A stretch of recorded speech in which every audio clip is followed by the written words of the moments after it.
American Motors Corporation, or AMC for short, encountered a nice uptick in car sales during the 1960s decade. However, as the 1960s decade was winding down, sales would slow down for the 1969 model year for AMC. Total 1969 model year AMC car production was 173,106 units, which was a drop from the 187,435 units produced for 1968. The 1970s decade would see the introduction of many new safety and emissions regulations, which required a vast amount of financial resources to pay for the additional development, engineering, and production costs associated. Unlike GM, Ford, and Chrysler, AMC didn't have a lot of money due to its much lower sales volume. AMC, in order to survive during the 1970s, needed to get its sales volume up again. When AMC released for the 1970 model year the all-new Hornet to replace its Rambler, it was not a moment too soon. With the 1970 Hornet's release, sales volume skyrocketed. Total 1970 AMC car production reached an amazing 276,000 units. The Hornet wasn't just a car, but it was a platform that AMC would use for different car models. This was done in order to ensure that AMC got the most return for the development dollars spent on the Hornet. This plan paid off with the basic Hornet platform giving AMC 19 model years of production. The 1970 to 1977 Hornet was AMC's best seller during the Hornet's production life. The only exception was the 1975 and 1976 model years, when the AMC Pacer outsold the Hornet. AMC's best sales volume model year was 1974, when 431,798 AMC cars were produced, and 145,458 of these were Hornets. The Hornet was a rear-wheel drive compact car that had modern styling. It was one of the better-looking compact cars of its era. It was available in a two-door sedan, two-door hatchback, four-door sedan, and four-door station wagon. The two-door sedan and four-door sedan were the only two body styles offered for 1970. The station wagon, called the Sportabout, joined the Hornet lineup in 1971, and for 1973 the two-door hatchback made its debut. During the Hornet's 8 model years of production, there were gradual exterior changes that were mostly mild cosmetic exterior updates to the front-end design.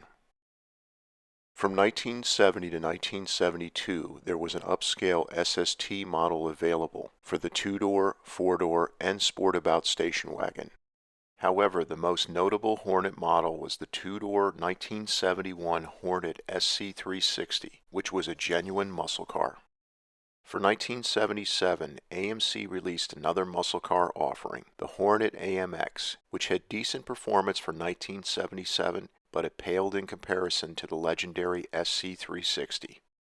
The slightly more compact AMC Gremlin, which was released later in the 1970 model year, was based on the Hornet. The Hornet may have been an inexpensive compact car, but it offered a sporty and modern interior with an attractive dash design that included sporty round gauges and optional bucket seats.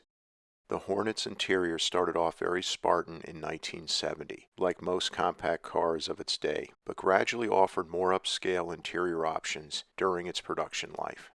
There was even a stylish and luxurious Gucci-designed interior available in the Hornet Sportabout station wagon in 1972 and 1973. The Hornet was an anomaly during the 1970s decade, in that it was a compact car that was never available with a four-cylinder engine, like most compact cars of this era. Most Hornets rolled off the assembly line with a straight six-cylinder engine under the hood. For the 1970 model year only, there was a 128 gross horsepower, 199 cubic inch straight six. From 1970 to 1977, there was an available 232 cubic inch straight six, which from 1970 to 1971 generated 145 to 155 gross horsepower, and from 1972 to 1977 generated between 88 to 110 net horsepower.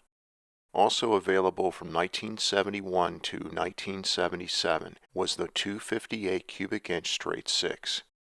For 1971 it generated 150 gross horsepower, and from 1972 to 1977 it generated 95 to 114 net horsepower. These straight six engines provided responsive acceleration and fabulous low-end torque. Not to mention they provided very good fuel economy by 1970s decade standards. Unlike most compact cars of this era, the Hornet was available with a V8 for every model year. From 1970 to 1977, the Hornet was available with a 304 cubic inch V8, which was rated at 210 gross horsepower for 1970 to 1971. And 120 to 150 net horsepower from 1972 to 1977. This was good power, especially for the two-door Hornet, which had a curb weight of around 3,200 pounds. Where AMC fell short was it only offered this engine with a two-barrel carburetor. The 1977 Hornet AMX two-door hatchback certainly looked the part of a true performance car with spoilers and airfoils, body-colored rear window louvers, and even an optional Big Hornet decal on the hood, which looked very similar to the Trans Am's Big Hood Bird decal. Though the AMX was standard with a 258 straight six, the optional 304 V8 gave it good performance for its day, even with the mandatory 3-speed automatic transmission. However, had AMC offered the 304 equipped Hornets, including the AMX, with a 4-barrel carburetor and a few slight factory engine modifications, net horsepower would have easily been in the 160 to 180 range, and the light two-door Hornet AMX would have given the best American performance cars of this era some real competition. AMC did offer even more power under the Hornet's hood, in the form of its 360 cubic inch V8, which was available in 1971 to 1974.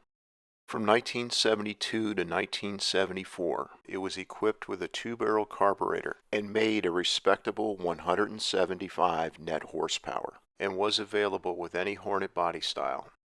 For 1971, the 360 V8 was only available in the two-door Hornet SC360, which was the successor to AMC's legendary 390 cubic inch V8-powered 1969 Scrambler. The Hornet SC360 was a respectable muscle car. It was standard with a 245 gross horsepower two-barrel carburetor-equipped version of the 360 V8.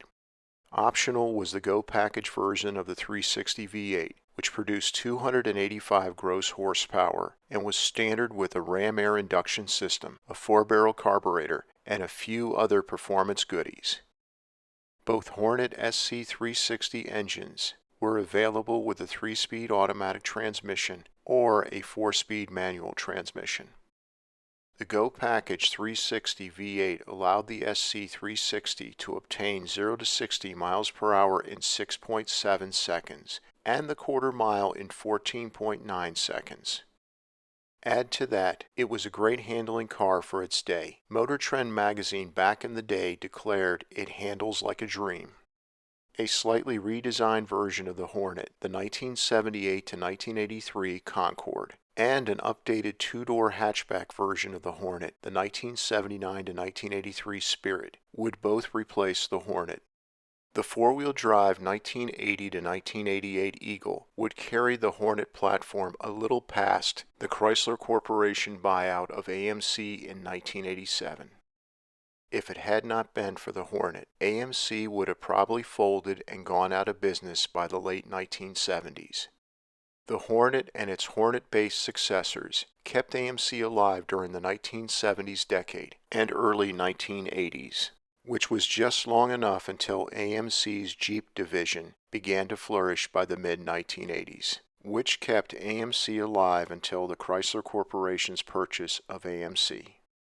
Though AMC's car division didn't survive the buyout, had AMC folded in the late 1970s, there wouldn't be a Jeep brand today.